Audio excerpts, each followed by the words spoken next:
மண்புழுவை விட ஒரு மிக சிறந்த ஒரு உற்பத்தியாளரே கிடையாது. அவங்க அங்க போய் ஒரு மாற்றத்தை ஏற்படுத்துவாங்க. அவங்க தோட்டத்தில் அவங்க செஞ்சாலே போதும். ஒவ்வொரு விவசாயினுடைய நிலமும் வேற வேற ஆச்சே. விவசாயத்துல அதிக பணத்தை செலவு பண்ணி கஷ்டப்பட்டு உழைச்சும் நஷ்டப்படுறீங்களா? குறைஞ்ச செலவுல ஸ்மார்ட்டா அதிக லாபம் எடுக்க ஆசையா? அப்போ உங்களுக்கு தான் ஜெய் அக்ரி சயின்டிஸ்ட் சேவை. உங்க பயிர்ல எந்த பிரச்சனைனாலும் என்ன கேளுங்க. தப்பான ஆலோசனையால தவறான பொருட்களை வாங்கி நஷ்டமடையாதீங்க. நான் உங்க ஜெய். உலகத்துல வேளாண் ஆராய்ச்சியில 9வது இடத்துல இருக்கிற யூனிவர்சிட்டி ஆஃப் வெஸ்டர்ன் ஆஸ்திரேலியாவின் வேளாண் விஞ்ஞானி. இந்தியாவோட top 10 agri biotech company bio சக்சஸின் MD. அமெரிக்காலையும் பயோ சக்சஸ் நிறுவனத்தை வெற்றிகரமா நடத்திட்டு இருக்கேன். 2002 இருந்து உலகம் பூராவும் 1 லட்சம் விவசாயிகளுக்கு மேல நிறைய லாபம் எடுக்க வச்சிருக்கேன். என்னோட ஆராய்ச்சியில உருவான அதிநவீன நானோ பயோடெக் 100% ஆர்கானிக் உரங்கள், மருந்துகள் குயிக்கா நல்ல ரிசல்ட் தரும். என்கிட்டே நேரடியா வாங்குறதுனால விலையும் கம்மி. நடவுல இருந்து அறுவடை வரைக்கும் நான் உங்களுக்கு இலவச ஆலோசனையோட உரம், மருந்து ஷெட்யூல் போட்டு தரேன். விதை, மண்வளம், நீர், சந்தை, லாபம் உங்க கட்டுப்பாட்டுக்கு கொண்டு வர பல ரகசியங்கள், வழிமுறைகள் கத்துத்தர போறேன். என்னோட விவசாய முறை பேரறிவு விவசாயம், கான்ஷியஸ் ஃபார்மிங். நான் உருவாக்குறது விவசாயிகளை இல்ல, வெற்றி விவசாய தலைவர்களை. Jai agri leaders. வெளிநாட்டுல இருக்கிற விவசாய நண்பர்கள், இளைஞர்கள் அங்க இருந்துகிட்டே உங்க விவசாயத்தை இங்க செய்ய நான் உதவி செய்யறேன். 8754056983. உடனே ஜெய் அக்ரி சயின்டிஸ்ட் சேவையில உங்க பேரை பதிவு செஞ்சு உறுப்பினராகுங்க.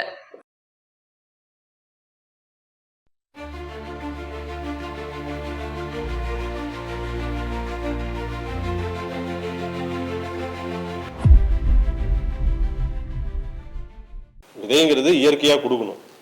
அது அது வந்து தானாகவே வளருது. எல்லா நாடுகளிலும் இருக்குது. நான் போன எந்த நாடுகள்லையும் அந்தந்த நாடுகளில் இருக்கக்கூடிய உயிர் சூழலுக்கு, பன்மைய சூழலுக்கு, அங்கே இருக்கக்கூடிய இப்போ ஆஸ்திரேலியாவில் இப்போ தான் ஒரு 1.5 வருஷமாக அங்கே இருக்கிறோம், 2 வருஷமாக ஆச்சு. அங்கே போகும்போது எனக்கு ஆச்சரியமாக இருக்குது. இங்கே இருக்கிற செம்பருத்தி அங்கே இருக்குது. இந்தியாவில் இருக்கக்கூடிய ஆல்மோஸ்ட் எல்லாமே அங்கே இருக்குது. தென்னை மரம் கூட அங்கே இருந்துச்சு. தென்னை மரம் இருக்குது, தேங்காய் கீழே விழுந்து கிடக்குது குயின்ஸ்லாண்டில். ஏங்க இந்த தேங்காய் இங்கே பயிர் பண்ண மாட்டேங்கிறீங்கன்னா அதுக்கு அவங்கக்கிட்ட பதில் இல்லை, புரிதலே இல்லை, யாருக்கு எதுவுமே அவங்க தெரியல. அவ்வளோ நல்லா வருது, நிறைய மூலிகைகள் இருக்குது, ஆனால் அவங்க பயிர் செய்கிறது இல்லை. ஏன் அப்படின்னு சொன்னால் சிறு விவசாயிகள் வளர்ந்துடக்கூடாது. கம்பெனியாக கார்பரேட்டாக இவங்க என்ன செய்கிறாங்கன்னா மொத்தமாக இப்போ நான் சொன்ன பார்த்தீங்கன்னா பருத்தி போடுங்க, நெல் போடுங்க, இது போல் 500-1000 பேரை அல்லது ஒரு ஊரையே மாத்திர திட்டத்தில் தான் இன்றைக்கி விவசாயம் உலக அளவில் நடக்குது. இதெல்லாம் நீங்கள் தெரிஞ்சுக்கணும். இப்போ நீங்கள் தெரிஞ்சிக்கலன்னா என்ன ஆகுனா, நாளைக்கு உங்ககிட்ட வந்து உங்கள் தோட்டத்தை கொடுங்க அல்லது நாங்கள் சொல்கிற பயிர் நீங்கள் பண்ணுங்கன்னு சொன்னால் நீங்கள் சரின்றுவீங்க. ஏன்னா அது சொல்லுவாங்க இவ்வளோ ப்ராஃபிட் வரும், இவ்வளோ நீங்கள் எங்ககிட்டே கொடுத்துடலாம். அப்போ விவசாயிகள் அதை ஏமாந்து போகத்தான் செய்வாங்க. அப்படி ஏமாந்து போய் தான் இப்போ இந்த லெவலில் நிற்கிது. இது ரசாயன உரம் அல்ல, இது நஞ்சு. அப்போ அந்த நச்சு வந்து அவங்க விற்க முடியாததை கொண்டு வந்து, அதாவது பயன்படுத்த முடியாததை இங்கே கொண்டு வந்து சேர்த்துனது தப்பு. ஒரு பக்கம் அந்த வீரிய விதையை உருவாக்க வேண்டியது, இந்த பக்கம் அந்த ரசாயன வெடிப்பொருட்களை உரமாக மாற்றி இதுக்குள்ளே போடுங்கன்னு சொல்லி இதை நம்ம திரும்ப இன்றைக்கும் வந்து நம்ம பயன்படுத்துகிறோம். இன்றைக்கி யூரியா, DAP, பொட்டாஷ் வாங்கணும் ஒவ்வொரு மூட்டைன்னா 3500 ஆகுது. 25 வருஷத்துக்கு முன்னாடி 1000 ரூபாவில் முடிஞ்சு போகும். யூரியா 250 ரூபா, பொட்டாஷ் 250 ரூபா, DAP ஒரு 500 ரூபா வரும். 2002-05 காலகட்டத்தில் 1000 ரூபா இருந்தது. இன்றைக்கி 3500 ரூபா இருக்குது. விளைபொருள் இப்படியே தான் இருக்குது. அதுக்கு தான் நான் முன்னாடியே சொல்லிட்டேன், அது அப்படியே இருக்கிறதுக்கு காரணம் நம்ம தான். இதை வாங்கினதும் நம்ம தான், அதை விற்காததும் நம்ம தான். அது நம்மளை வந்து நம்ம இன்னொருத்தரை குறை சொல்கிறத நிறுத்திடணும். இது பல வருஷமாக எல்லாரையும் நான் சொல்லிட்டு இருக்கேன். நீங்களும் வந்து அதை குறை சொல்கிறதுனா உள்ளே கூட நினைக்க வேண்டான்ற. இது கஷ்டம், இது இவ்வளோ விலையாக இருக்குது. எளிமையாக இப்போ நம்ம இங்கே இருக்கோம், எங்ககிட்ட கேளுங்க. இதெல்லாம் வந்து ஒரு வெளிப்படையாக அதெல்லாம் ஓப்பனாக நான் சொல்லலைன்னா, இதெல்லாம் சொல்லாமல் சரி நீங்கள் ஏதோ விவசாயம் பண்ணுறீங்க, எப்படியாவது போங்க, நீங்கள் இயற்கை விவசாயம் பண்ணி ரசாயனம் பண்ணி எங்கள் ப்ராடக்ட் இருக்குது வாங்கி போங்க, இப்படி சொன்னோம்னா இது சரியானதே இல்லை. இது ப்ராடக்ட்டு நான் எடுத்துகிட்டு வரவே இல்லை. இது வந்து 2002 2005 வரைக்கும் என்கிட்ட ப்ராடக்டே கிடையாது. நான் வெறும் ஆலோசனை மட்டும் தான் கொடுத்துட்டு இருந்தேன். அப்போ வந்து மண் பரிசோதனை சாதனம்னு ஒன்று கண்டுபிடிச்சேன். அப்துல் கலாம் ஐயா ஒரு குடியரசுத் தலைவராக இருந்தார்.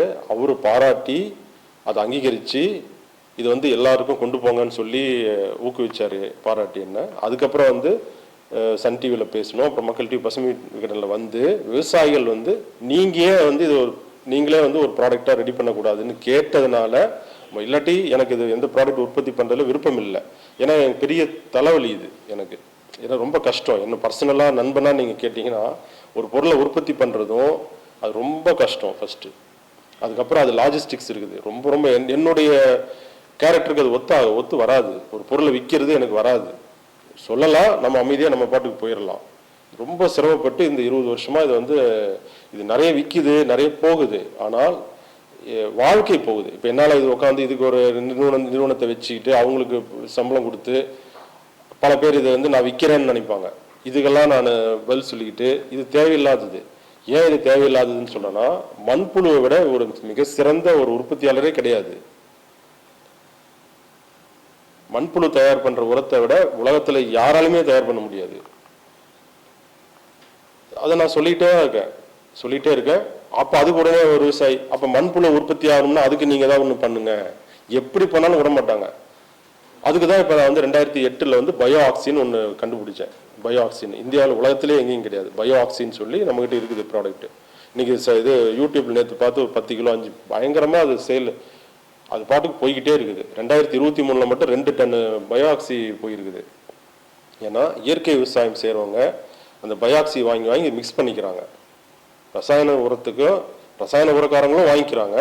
இது வந்து இயற்கை விவசாயம். நேற்று ஒருத்தர் வந்து நாட்டு மாடு வச்சுருக்கேன், ஃபுல்லாக ஜீவாமிர்தம் இந்த மாதிரி சுபாஷ் பாலக்கரையா பண்ணுற அதில் தான் பண்ணுறாங்கன்னா, சரிங்க ஓகே உங்களுக்கு என்ன வேணும், அப்போ நீங்களே நல்லா பண்ணுறீங்க, நல்லா பண்ணுங்க, இல்லை பயோஆக்சி வேணும் அப்படின்னு, சரிங்க ஓகே.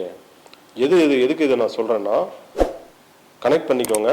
ஒரு உரம் அப்படிங்கிறதுங்க ஒரு பயிருக்கு நைட்ரஜன், அதாவது தழை, மணி, சாம்பல் சத்து, NPK, இதுதான் போதிக்கப்பட்டிருக்குது. இது முற்றிலும் தப்புங்க. இது தெரிஞ்சுக்கோங்க, இது முற்றிலும் தவறானது. இது 2வது பட்சம்தான். இதுக்கு முன்னாடி 3 தேவைங்க. அது என்னன்னா ஆக்சிஜன். இப்போ நான் கொடுக்குற பார்த்தீங்கன்னா பயோ ஆக்சிஜன் வேணுங்க. கார்பன் CO ஃபர்ஸ்ட்டுங்க, அடுத்து C கார்பன் வேணுங்க ஒரு மண்ணுக்கும் ஒரு பயிருக்கும். ஏன்னா நம்ம உடம்பு ஃபுல்லாகவே கார்பன் தான். இப்போ நீங்கள் நம்மளை எரிச்சோம்னா என்ன ஆகும், சாம்பல் ஆயிடும்ல. இந்த சாம்பல் என்ன இருக்குது, கரி இருக்குது. கரிங்கிறது கார்பன். எந்த பொருளை நீங்கள் எரிச்சாலும் அது கார்பன் ஆகும். நீங்கள் பார்க்குற எந்த பொருள் என்னாலும் எரிச்சிக்கோங்க, அது கார்பன் ஆகும். அந்த கார்பன் தாங்க ரொம்ப ரொம்ப முக்கியம். 3வது ஹைட்ரஜன். இந்த 3 தான் ஒரு மண்ணுக்கும் உயிருக்கும் பயிருக்கும் எல்லாத்துக்கும் அடிப்படை. இந்த 3 தரணும்ல, இந்த 3 பேசணும்ல, பேசலை, தரல. இதை விட்டுட்டு இவங்க விற்க போற அந்த ரசாயன இந்த நச்சுக்களுக்கு பெயர் வச்சு நைட்ரஜன், தழை, மணி, சாம்பல் சத்து, இந்த நைட்ரஜன் கொடுத்தீங்கன்னா தலை வளரும். அது முற்றிலும் அதுவே வளர்ந்துக்கிட்டே இருக்காது. அது வந்து வளர்ச்சியை கெடுக்கும், பூச்சி நோயை உருவாக்கும். பாஸ்பரஸ் மணிச்சத்துங்கிறது நெல் மணியை குறிக்குது. அப்புறம் தென்னைக்கு என்ன பண்றது, வாழைக்கு என்ன செய்யறது? இவங்க உருவாக்கின அந்த NPKங்கிறது நெல்லை மட்டும் அடிப்படையாக வச்சு உருவாக்கப்பட்ட உரங்க. இந்த ஒரு நெல்லுக்கு மட்டும் உருவாக்கப்பட்ட உரத்தை எடுத்து எல்லா பயிருக்கும் போட்டா இது எப்படின்னு நீங்க யோசிங்க. இதெல்லாம் உங்க சிந்தனைக்கு தான் நான் விடுறேன். இதையே வந்து மாத்தி இவ்வளவு அளவு போடு, இவ்வளவு அளவு நெல்லுக்கு உருவாக்கப்பட்ட, அதுதான் பேரே அதுல சொல்லுது இல்லையா, தழை, மணி, சாம்பல் சத்துன்னு சொல்றாங்க. அது நெல்லுக்காக அது தலை வரும், அதாவது அந்த தூர் நல்லா வரும். அப்படிதான் நம்ம தலைச்சத்து யூரியா போடுற நெல்லுக்கு பார்த்தீங்கன்னா.